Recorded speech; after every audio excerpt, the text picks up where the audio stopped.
Et si tu avais un conseil à leur donner, c'est quoi les clauses à lire, les informations vraiment très importantes que tu as dans un bail? Il faut que la répartition soit très claire dès le début, qu'il n'y ait pas lieu à interprétation, qu'on sache quel travaux est acquis. Et surtout, si par exemple le bailleur fait des travaux, c'est de savoir si est-ce qu'au bout d'une certaine durée, le code civil permet des réductions de loyer ou des suspensions de loyer.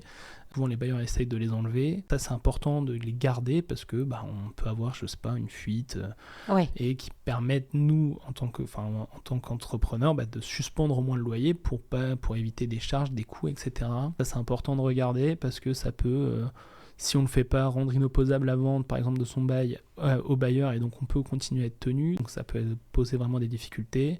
Les garanties, pareil, on peut, par exemple, être poursuivi.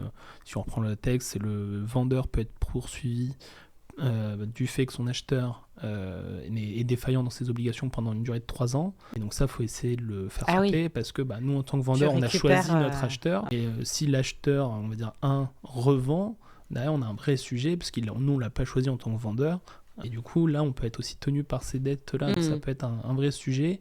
Et après, il y a toutes des clauses aussi on va dire de garantie ou si on a malheureusement une procédure collective qui s'ouvre, le dépôt de garantie typiquement sera acquis, il faudra le reconstituer, ça peut être compliqué en procédure collective, donc c'est des clauses auxquelles on fait attention vraiment là-dessus.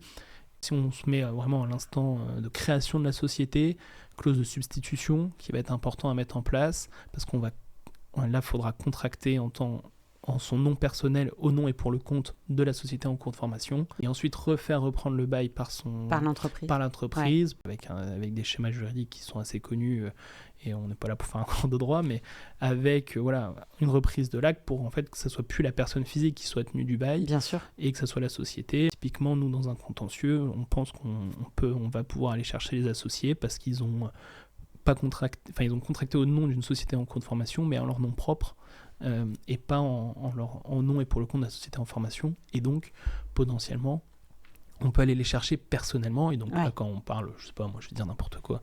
Imaginons, on a 100 000 euros d'impayés. Aller les chercher sur son patrimoine personnel, ça peut faire mal quand même.